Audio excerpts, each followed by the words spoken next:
Hello प्यारे students, स्वागत है आप लोगों का मैथ की पाठशाला में भी जेडी सर के साथ। आज हमको जो स्टार्ट करना है कि how we can prove a onto function. इसके पहले जो हमने प्रूव किए थे या क्वेश्चंस किए थे हमने वो ये किए थे कि how we can prove a one one function. आज जो हमको प्रूव करना है स्टूडेंट्स वो ये प्रूव करना है कि कैसे हम ऑन टू फंक्शन प्रूव करेंगे। तो इस बात का थोड़ा सा हिंट देते हैं, बैक पे आते हैं। बैक पे आने के जस्ट पहले आपको समझाते हैं कि ऑन टू फंक्शन कहते किसको। तो ज़रा ध्यान से देखिएगा, अगर आपके पास फंक्शन है और वो फंक्शन कुछ इस तरीके से नोटेशन पे है students, F A to B. यहाँ पर एफ फंक्शन का नोटेशन हो जाता है, ये क्या हो जाता है स्टूडेंट्स, डोमेन हो जाता है, और बी क्या हो जाता है, कोडोमेन। अगर आपने लास्ट वीडियो देखा होगा स्टूडेंट्स तो आपको बताया होगा मैं कि जब आपको वन वन और मेनी वन चेक करना होता है तो डोमेन से, और जब आपको इनटू और ऑन टू चेक करना होता है तब आपको कोडोमेन से। तो जब मुझको ऑन टू चेक करना होगा तो एक डायग्राम, एरो डायग्राम के थ्रू आपको समझाने की कोशिश करते हैं। तो ज़रा ध्यान से सुनिएगा। ये हो गया x1, ये हो गया x2, ये हो गया x3, और इधर स्टूडेंट्स हो गया y1, y2, y3। अगर मैंने मैपिंग कर दिया ये ऐसे करके स्टूडेंट्स, ज़रा ध्यान से देखो क्या बोला गया कि अब चेक करना है। ये आपके पास क्या है, डोमेन, और ये क्या है आपके पास, कोडोमेन। बच्चों अब ज़रा ध्यान से सुनिएगा, बड़े प्यार से सुनिएगा। क्या बोलेगा कि ये डोमेन की तरफ से क्या चेक करने का, वन वन और मेनी वन चेक करने का। अगर बोला कि every element from a domain has a unique image with element of a codomain, then we can say that function is a one one. हो तो हमने कर चुके हैं लास्ट वीडियो में, कोई दिक्कत नहीं है। जब हम बात करते हैं किसकी, ऑन टू फंक्शन की या इन टू फंक्शन की, तो सबसे पहली बात आपको ध्यान रखना है कि किधर आना है, कोडोमेन की साइड। बोले तो फादर की साइड। फादर से पूछना है कि जितने एलिमेंट कोडोमेन पे लिखे हैं स्टूडेंट्स उन सब की प्री इमेज बन रही है कि नहीं बन रही है। If every element from a codomain has a pre image with elements of the domain, then function is called a onto function. But if one element or two element or more than two elements remaining without a has a pre-image, then we can say that function is a into। मतलब समझिएगा, ये जो total set होता है ये codomain होता है, जो मैप्ड एलिमेंट होते हैं वो रेंज होते हैं। तो कहानी इनकी ऐसे स्टूडेंट से स्टार्ट होती है कि अगर रेंज की वैल्यू किसके इक्वल हो जाए, कोडोमेन के इक्वल हो जाए, फंक्शन क्या कहलाएगा, onto. Function onto कहलाया। अगर रेंज की वैल्यू मैप्ड एलिमेंट के कलेक्शन जो सेट पे लिख रहे हो उनकी वैल्यू जो है वो कोडोमेन के एलिमेंट्स के कलेक्शन से कम हो, मतलब कि अगर रेंज जो वैल्यू है वो प्रॉपर सबसेट ऑफ कोडोमेन बने, proper subset of codomain, then you can say that function, वो बोले तो फंक्शन जो होगा वो इनटू फंक्शन होगा। बस बात खत्म है स्टूडेंट्स, कोई दिक्कत लेने का ही नहीं। सिंपल से चेक करने का कि जितने भी कोडोमेन पे एलिमेंट्स हैं स्टूडेंट्स, अगर उन सब की प्री इमेज बन रही है। प्री इमेज का मतलब इधर से रेसिप्रोकल मैप्ड हो रहे हैं, कोनो बची नहीं रहे हैं। सोसाइटी से रिलेट करो कि जितने सोसाइटी पे ये पर्सन है इन सब के कोनो न कोनो बेटवा है, चाहे 8 हो, चाहे 2 हो, चाहे 3 हो, चाहे 4 हो, चाहे 100 हो। तो फंक्शन का हो जाएगा ऑन टू। अगर एक ऐसा इंसान है जिसके बिटवा या बिटिया नहीं है स्टूडेंट्स, वो क्या कहलाएगा, इनटू फंक्शन। यही इससे लिखा है, अगर रेंज की वैल्यू कोडोमेन के इक्वल है फंक्शन ऑन टू। और अगर एक भी एलिमेंट ऐसा आया जिसकी नहीं है इससे मैपिंग, प्री इमेज नहीं रख रहा है, उसको हम क्या बोल देंगे, इनटू फंक्शन। बोलते कैसे हैं, x1 has a image y1 and y1 has a pre image x1। बोले तो x1 के पापा y1 एंड y1 का बेटा x1। तो जब x1 की साइड से बोलो तो इमेज, और जब y1 की साइड से बोलो तो प्री इमेज। तो डेफिनेशन क्या बनी स्टूडेंट्स, डेफिनेशन बन गई ऑन टू की। जरा गौर से सुनना मेरे बच्चों, क्या बोल रहा है, इफ एवरी एलिमेंट टक टक Tashi, if every elements from a codomain, from, if every elements from codomain has pre-image with elements of domain, then function is called onto function। Indirectly always याद रखना कि रेंज must be equal to codomain of a function. बस बात खत्म है students, इतना सा कॉन्सेप्ट है। मतलब आपके पास फंक्शन ए टू बी के सारे एलिमेंट्स की pre image with elements of a domain अगर है, कोई भी कोडोमेन का एलिमेंट विदाउट मैप्ड के नहीं है, तो आप समझ जाओ कि फंक्शन क्या कहलाएगा, ऑन टू। अगर एक भी एलिमेंट ऐसा आया जो मैप्ड नहीं है, बच गया है, तो क्या कहलाएगा, इनटू कहलाएगा। अब आपको पढ़ना ये है हाउ वी कैन प्रूव। ये तो डिफिनीशन था, कॉन्सेप्ट था कि अब हम एलिमेंट सेलेक्ट करेंगे कोडोमेन से, उसकी प्री इमेज नज़र आएगी डोमेन पे। अब वो करेंगे कैसे, सॉल्व करेंगे कैसे, हम बताते हैं ना, समझो तो हमारी बातें। तो देखिएगा ध्यान से, question number first, F of X is equal to 2 of X. Students यहाँ बहुत मैटर करता है इस बात का कि इसका डोमेन क्या है एंड कोडोमेन क्या है। जरा ध्यान से सुनना, क्या बोला गया था, if every element from a codomain has a pre image with element of a domain. अगर मैं यहाँ से सारे एलिमेंट्स को सेलेक्ट करूँ तो उन सब के लिए कोई ना कोई प्री इमेज मिलनी चाहिए। किधर, इधर। लेट करते हैं सबसे पहला एक एरो डायग्राम के साथ, जरा देखिएगा। अगर मैं आपसे बोलूं कि ये रहा आपके पास एक एलिमेंट, ये रहा आपके पास 2 एलिमेंट, सेट ए है, ये सेट बी है, इसमें है 1 2 3 4 5 6 डॉट डॉट। इसमें भी एलिमेंट्स हैं स्टूडेंट 1 2 3 4 5 6 7 8 9 10 और डॉट डॉट डॉट। आपको x1 की वैल्यू किधर से मिलेगी, डोमेन साइड से, और जो इमेज की वैल्यू मिलेगी वो कोडोमेन की साइड से। कोडोमेन में ज़रा चेक करिएगा कि टोटल का टोटल नेचुरल नंबर।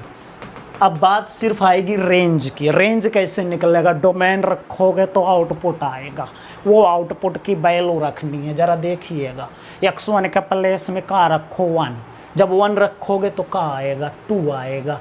x1 की वैल्यू, अरे गलत हो। अब क्या करेंगे, अब हम मैप करेंगे स्टूडेंट किसके साथ, 1 रखेंगे यहाँ पर तो 2 आ जाएगा, 2 रखेंगे तो 4 आ जाएगा, आ जाओ, 3 रखेंगे तो 6 आ जाएगा, 4 आ जाएगा तो 8 आ जाएगा, 5 आएगा तो 10 आएगा। चेक तो करो कि कोडोमेन में बच रहे हैं एलिमेंट्स। कौन बच गया, odd 1, odd 3, odd 5, odd 7, odd 9। ये वो एलिमेंट बच रहे हैं स्टूडेंट जिनके कोनो पुत्र है ही नहीं, जिनके कोनो बेटे है ही नहीं, जिनके कोनो सन है ही नहीं, जिनकी कोनो प्री इमेज है ही नहीं इन अ डोमेन सेट पे। आप सोचो कि हमको 1 चाहिए एज अ फादर, तो बताओ उसके कौन कौन से सन होंगे, कौन ना होंगे। मतलब क्या समझ में आ गया कि 1 बचेगा, 3 बचेगा, 5 बचेगा, 7 9, ऐसे करके नंबर ऑफ इन्फिनिटी और नंबर्स बचेंगे। अब क्या करेंगे दादा, अब ये लिखेंगे कि जो मैप्ड एलिमेंट आ रहे हैं रेंज, वो that are a subset of, पहले तो रेंज के एलिमेंट्स तो लिख दो तभी तो लिखेंगे।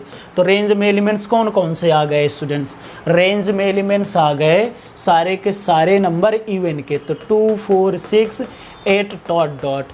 तो ये आपको एक चीज़ पता चल गया कि कोडोमेन टोटल ऑड और इवन का कलेक्शन, लेकिन रेंज क्या आ गया, सिर्फ इवन आ गया। इसका मतलब range is the proper subset of a codomain. और अगर स्टूडेंट्स ऐसा आया तो एफ ऑफ एक्स क्या कहलाएगा, इनटू फंक्शन। अगर इनटू फंक्शन कहलाएगा तो F x is not a onto, ये ऑनटू नहीं होगा। और अगर ये ऑनटू नहीं होगा, इज़ नॉट ऑनटू, अगर ये ऑनटू नहीं होगा तो ये सरजेक्टिव भी नहीं होगा, क्योंकि इसका दूसरा नाम सरजेक्टिव है, इज़ नॉट अ सरजेक्टिव। तो ये जो क्वेश्चन था ये ना ही ऑनटू हुआ ना ही सरजेक्टिव हुआ। आगे बात समझ में क्या हुआ है स्टूडेंट्स, इनटू हुआ। ये तो तरीका था एरो डायग्राम से, बट हम लोग हैं, अगर हम लोग सॉल्व करेंगे तो क्या इस एरो डायग्राम से सॉल्व करेंगे ना। अपना भौकाल है भैया, देखते नहीं हो कितना भौकाल है। मारो CBSE का कैंसिल बोर्ड एग्ज़ाम, भौकाल बोलते भाई, ये तुम लोगों का ही है ऐसा, समझ रहे हो। हाँ, बड़े लकी इंसान हो, सच्ची बता रहे हैं। जहाँ भी यहाँ डाल रहे हो साफ बिल्कुल से संभल के भला, और दूसरी जगह ना, तो समझिएगा मुश्किल हो जाए बब्बा। तो अब क्या करते हैं, अब इसको थ्योरेटिकल तरीके से सॉल्व करते हैं बब्बा, देखिएगा यहाँ। तो F of X equal to, question क्या बोल रहा है, 2x। कहाँ से कहाँ तक बाय, नेचुरल नंबर से नेचुरल नंबर, डरने का नहीं, डरने का नहीं, नहीं डरने का। कैसे करते हैं जरा देखिएगा ध्यान से। बोला गया every element from a codomain has a premise with the element of a domain. मतलब कॉन्सेप्ट क्या होगा, कॉन्सेप्ट ये होगा स्टूडेंट कि हम इधर से ये जो कोडोमेन का एलिमेंट है, इधर से हम कोई एक एलिमेंट सिलेक्ट करें, अगर उन सब के एलिमेंट के लिए कोई ना कोई डोमेन में एलिमेंट मिलता रहे तो फंक्शन क्या बन जाएगा, ऑनटू। लेकिन अगर कोई ऐसा एलिमेंट सिलेक्ट कर लिए जिसके लिए इधर कोनो एलिमेंट नहीं मिल रहा है तो ये कभी भी नहीं कहलाएगा क्या, ऑनटू। तो क्वेश्चन स्टार्टिंग ऐसे, लेट, ध्यान से, y1 belongs to natural number और this is the from codomain. ये जो आ रहा है वो इधर से आ रहा है। अब इस नंबर को लाने के लिए कोनो न कोनो इधर का एलिमेंट चाहिए जिसको यहाँ रख देने से इसके इक्वल आ जानी चाहिए वैल्यू। तो for this y1, for this y1 there exist at least 1x1, कम से कम एक x1 belongs to natural number, this has the domain number. और ये ऐसा आएगा कि such that f of x1 is equal to y1 आना चाहिए। अब यहाँ का जो नंबर है नेचुरल नंबर और जो यहाँ से x1 निकले, अगर उसमें कोनो कंट्राडिक्शन नहीं है तो नंबर का फंक्शन कहलाएगा ऑनटू। अगर एक भी कंट्राडिक्शन आया कि यहाँ से x1 निकालें और जौन कह रहे हो कि ये आना चाहिए यहाँ से, इनमें अगर तनको कंट्राडिक्शन हुआ, 19-20 हुआ, 20-21 हुआ, 21-22 हुआ, तो क्वेश्चन क्या हो जाएगा, बोलो इनटू क्या होना चाहिए, 20-20, 19-19, 18-18। समझ लो तुम्हारा तो 21-21 हो गया ना, 21-21 में बोर्ड कैंसिल, 10 का 12 का। अब जरा देखो f ऑफ x1 रख दो, सर हमारा नहीं तुम्हारा हुआ, बड़ी मेहनत कर रहे थे, लो कर लो। f x1 यहाँ जरा वैल्यू रख दो तो क्या आ जाएगा, f x1 is equal to 2x1। अब ये वैल्यू किसके इक्वल आएगी, इस y1 के इक्वल आएगी। मेहनत वेस्ट जाती नहीं, आप टेंशन क्यों ले रहे हो। 2x1 इज इक्वल टू क्या हो जाएगा फिर, इज इक्वल टू y1। क्यों, क्योंकि यही f(x1) तो इक्वल लाना है y1 के। यहाँ x1 की वैल्यू निकालो, y1/2। बड़े गौर से देखो, क्या देखो कि ये y1 भी क्या है, नेचुरल नंबर, x1 भी क्या है, यहाँ मान लेट किए हो नेचुरल नंबर। अब जरा सोचो, तुम्हारा मन है कि मैं नेचुरल नंबर 1 सेलेक्ट करूँगा, तो 1 लाने के लिए x1 से क्या रखना चाहिए, 1/2। यहाँ से x1 1/2 हम पूरे ब्रह्मांड में अगर सर्च करें तो नेचुरल नंबर नहीं हो सकता, क्या कंप्लीट नंबर और काउंटेबल नंबर के टर्म में नहीं है। इसका मतलब कि ये वाले नंबर x1 में, इस वाले x1 में कंट्राडिक्शन आ गया। किन नंबर के लिए, 1 नंबर के लिए, 3 नंबर के लिए, 5 नंबर के लिए। ऐसे नंबर ऑफ इन्फिनिटी नंबर हैं जिनके लिए हर एक बात में contradiction.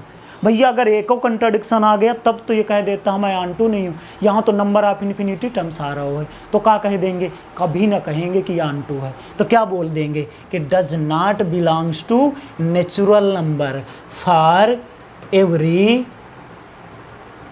y1 belongs to natural number. हर एक y1 के लिए ये x1 कहाँ नहीं है, नेचुरल नंबर पे बिलोंग नहीं कर रहा है। और जब ये x1 यहाँ बिलोंग नहीं कर रहा होगा तो दिस इम्प्लाइज, क्या लैंग्वेज लिख देंगे कि every elements from codomain has not premise with elements of domain, therefore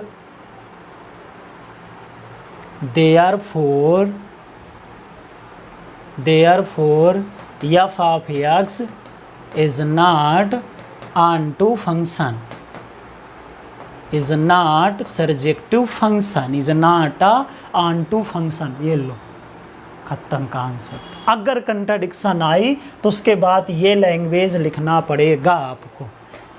आगे बात समझ में ठीक है। क्यों ऐसा लिखे हैं? क्योंकि इस x1 belongs to natural number पे और जो यहाँ पर ये लिखे इनमें कंट्राडिक्शन आया। यहाँ का नेचुरल नंबर है लेकिन यहाँ हमेशा नेचुरल नंबर नहीं आ सकता। For every y belongs to y1 belongs to natural number, मुझे 1 चाहिए, 1 तो नेचुरल नंबर है लेकिन 1 रख देने के बाद x1 की value 1/2। Oh 1/2 is not a natural number but we have already selected that x1 belongs to natural number, means कि दोनों में कंट्राडिक्शन। यहाँ पर लट किए हैं नेचुरल नंबर, यहाँ पर चेक किए तो नेचुरल नंबर आ ही नहीं रहा। अगर नेचुरल नंबर नहीं आ रहा तो that means we have a contradiction.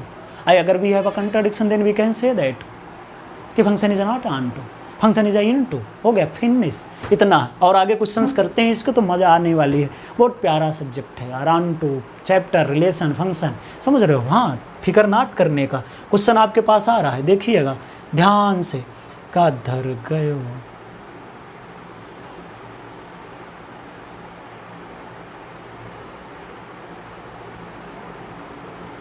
ये चेक करिएगा। अगला क्वेश्चन स्टूडेंट्स, क्या लिखा गया है? From x F of x equal to x2 minus x/3। देखिएगा इसका क्या दे रखा है, डोमेन रियल नंबर से टू रियल नंबर माइनस का 1। ये आपका स्टूडेंट्स क्या दे रखा है? कोडोमेन। और ये क्या स्टूडेंट्स दे रखा है? डोमेन। चेक करना है इसको, चेक जरूर करना था। बाइजेक्टिव 1 और ऑन टू जब मिलते हैं तब बाइजेक्टिव आते हैं, बट अभी का हमारा फोकस किस पे है? ऑन टू पे है।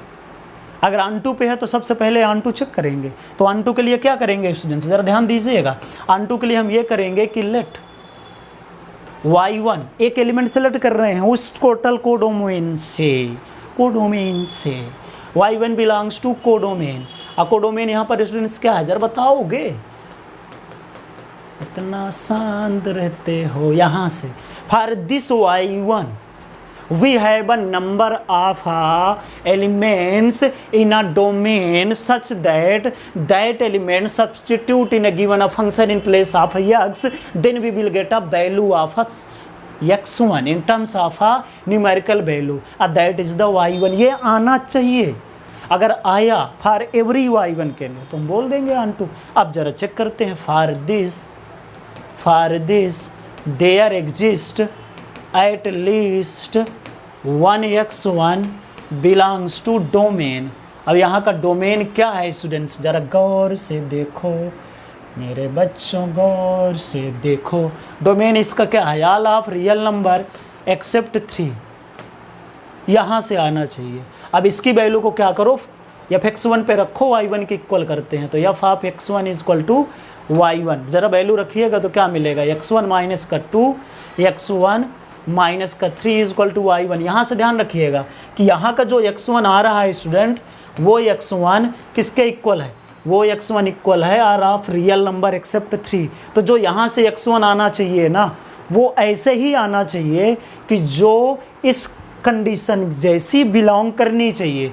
अगर इससे के साथ कंट्राडिक्शन इसने किया तो हम फंक्शन को कभी ऑन टू नहीं बोलेंगे। तो ज़रा चेक करते हैं क्रॉस मल्टीप्लिकेशन से, तो रिजल्ट क्या मिल जाएगा, x1 माइनस का 2 is equal to x1 minus का 3 into y1।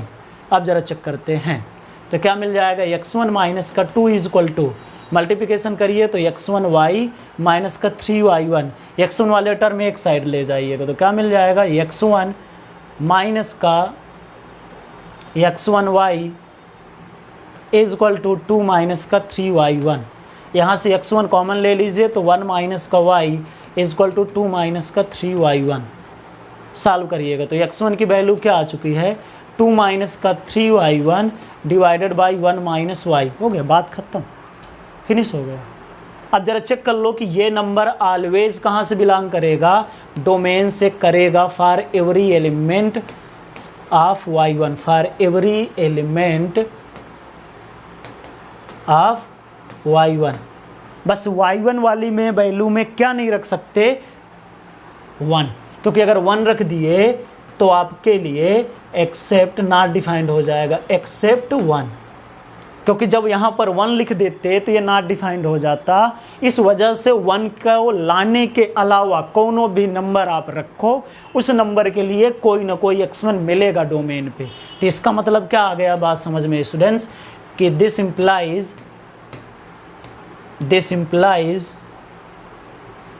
there exist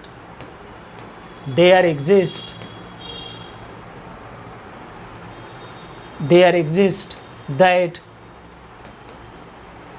all elements from codomain has preimage with elements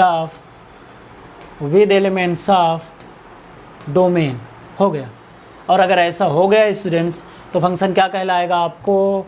function कहलाने वाला है सर्जेक्टिव। तो this implies f of X is called surjective function. बस बच्चों इतना है करना होता है, कुछ ज़्यादा सोचना नहीं सोचने का, समझे ना मेरी बात। चलो अगला क्वेश्चन देखते हैं। कई क्वेश्चन आपके पास ऐसे करके आ जाते हैं स्टूडेंट्स, और वो ऐसे दे देता है जिनमें थोड़ा सा आपको कन्फ्यूजन होती है। F of X equal to X cube लिख देगा और लिख देगा real number to real number. एक तरीका बताएंगे, और जब कभी भी पावर आपके पास ऑड पे लिखी जाए और उसको आपको चेक करना हो तो उसका तरीका एक ये होता है कि एक सिंपल सा कॉन्सेप्ट ये रखो कि सबसे पहले इस फंक्शन को ऑन टू है चेक करना है कि ऑन टू है कि नहीं है। तो सबसे पहले क्या करेंगे हम ये करने वाले हैं कि कोई ना कोई इसकी पावर को जो अभी क्यूब में लिखा है उसको क्यूब रूट में कन्वर्ट कर देंगे। कब? जब ये फंक्शन आप y में हो जाए। अब y में टर्म बनाने के बाद इसमें अगर दोबारा रख दें तो इमेज अगर y मिलती रहे आपको हमेशा, तो फंक्शन क्या हो जाएगा? Onto. तो इस तरह के क्वेश्चंस करने का तरीका क्या है ज़रा देखिएगा। Let y1 belongs to real number, ये क्या है? कोडोमेन। ये y1 के लिए for this there exist at least 1x1 belongs to real number domain. कोई ना कोई एक नंबर ऐसा जरूर होगा such that F of x1 is equal to y1। अपना target x1 F of x1 is equal to y1 लाने का है। देखिएगा कैसे आएगा। सबसे पहले क्या करते हैं, x1 की वैल्यू सब्स्टिट्यूट करते हैं। तो एफ ऑफ x1 की वैल्यू क्या आ गई स्टूडेंट्स? x1 का क्यूब आ गई। अब ये जो आपका टर्म है इसको हम क्या मान के चल रहे हैं? y1 के टर्म में। तो ये y1 आ गया, तो यहाँ से x1 की वैल्यू निकालो तो y1 की पावर 1/3 आ गया। अब ये जो वैल्यू आपके लिए आई है x1 is equal to y1 की पावर 1/3। अब इसको ले जा करके उसी फंक्शन में सब्स्टिट्यूट कर देते हैं जहाँ से आप लाए हैं। चेक कर लीजिएगा, फॉर एवरी एलिमेंट्स के लिए बिलोंग कर जाएगा। तो ये नंबर कहाँ बिलोंग कर रहा है? All of real number for every elements of codomain. हर एक कोडोमेन के एलिमेंट्स के लिए बिलोंग करेगा। पता कैसे चला जरा देखिएगा। जैसे लिखे थे वैसे चेक कर लेना है। x1 की वैल्यू आप लेके आए हो, अब इस x1 की वैल्यू को ले जाकर के उसी फंक्शन पे रखते हैं। F of x1 is equal to क्या था? x1 का क्यूब। यहाँ x1 की वैल्यू रख दीजिएगा जो आपने निकाला हुआ है। तो ये क्या वैल्यू मिल जाएगी? y1 की पावर 1/3 इज इक्वल टू, यहाँ पर वैल्यू रख दीजिएगा। तो y1 की पावर 1/3 की पावर, अच्छा पावर में 3, पावर के ऊपर पावर का मल्टीप्लिकेशन, तो 1/3 इंटू 3 दोनों कैंसिल, तो y1 आ गया। चेक कर लीजिएगा। ये वैल्यू रख करके क्या ला रहे हो? y1। कोई भी एलिमेंट से रखो आप, हमेशा वो कहाँ पर बिलोंग करता रहेगा? कोडोमेन का एलिमेंट से लग करो, डोमेन से आता रहेगा। तो दिस इम्प्लाइज अगर बिलोंग करता रहा तो रीज़न क्या लिख देंगे? आगे लिख देंगे कि this implies every elements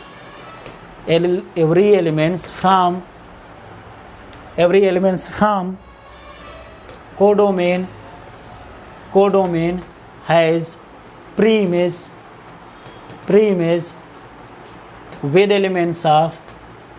with elements of domain. हो गया। अगर ऐसा हो गया स्टूडेंट्स तो this implies f of x is a onto function. क्या कहलाएगा? ऑनटू फंक्शन कहलाएगा। तो इस तरीके से आपको चेक करना है। और भी अगर मैं बात करूं आपके पास क्वेश्चंस की, बहुत आसान है, दिक्कत तो लेने का नहीं। देखिएगा अगला क्वेश्चन अगर मैं बात कर लूँ F of X equal to next question, यह नेक्स्ट क्वेश्चन है F of X equal to X square. Matter करेगा कि आप इसका सेट कौन से लेके चल रहे हो, नेचुरल नंबर से to natural number. Onto check करना है। ऑन टू चेक करने के लिए कोई ना कोई एक नंबर नेचुरल नंबर से लेना पड़ेगा। तो let y1 belongs to natural number. बच्चों यार क्या कर रहे हो भाई, ये codomain for this number, for this there exist at least 1 x1, कम से कम एक x1 belongs to natural number domain, और natural number domain such that, इसकी वैल्यू अगर रखा जाए तो ये किसके इक्वल आ जानी चाहिए, y1 के। अब इसमें और ये जो x1 लिट की है इसमें कोई कंट्राडिक्शन नहीं आना चाहिए। रख के देखो ज़रा, x1 का square is equal to y1, तो x1 की value plus minus under root y1। अब ज़रा मुझे बताइएगा आप रख क्या रहे हो, नेचुरल नंबर। तो पहली तो बात ये कि निगेटिव साइन आपको लेना नहीं है, तो निगेटिव हटा। फिर भी अब ज़रा चेक करिएगा ध्यान से कि अगर आपने बोला कि मुझे y1 भी नेचुरल नंबर चाहिए था, और अगर आपने वो नेचुरल नंबर 2 सेलेक्ट कर लिया, तो 2 लाने के लिए x1 का एलिमेंट क्या रखना पड़ेगा, √2। और वो √2 आप चेक करो कि नेचुरल नंबर नहीं है, लेकिन यहाँ क्या मान चुके हो, नेचुरल नंबर। तो दोनों में कंट्राडिक्शन आ गया।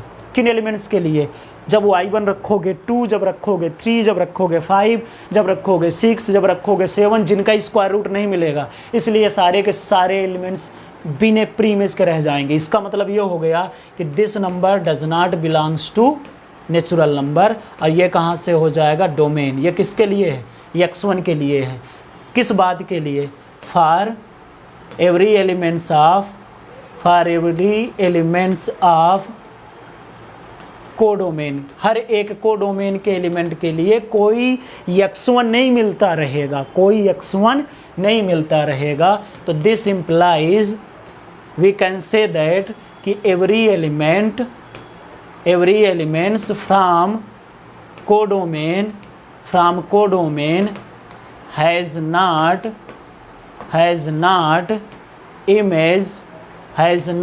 Pre image with elements of domain। अगर ऐसा नहीं हो पाया स्टूडेंट्स, तो this implies f of x is not onto. हो गया, बात खत्म स्टूडेंट्स, इतना करना था, बाकी काम आपका। बुक लगाओ, सॉल्व करो। कहाँ समझे भैया, रणभूमि से जाने से पहले मन भूमि में जंग करना बहुत ज़रूरी है। समझ रहे हो, अब मन भूमि में जंग करना है पढ़ाई के साथ, ख्वाबों ख्यालों वाला नहीं भैया, समझ रहे हो। हाँ, तो मन भूमि पे लड़ाई करो। अब मन भूमि में लड़ाई होगी पढ़ाई के साथ, तभी रणभूमि में अच्छा रिजल्ट आएगा, समझे ना।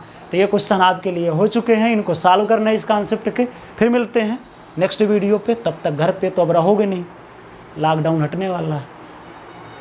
पेपर तो आधों के कैंसिल हो ही गए हैं, कुछ के बाकी हैं, उनका तो अभी साल बाकी है। तो घर से निकलो, क्रिकेट खेलो, फिर वापस आओ, पढ़ाई करते रहो।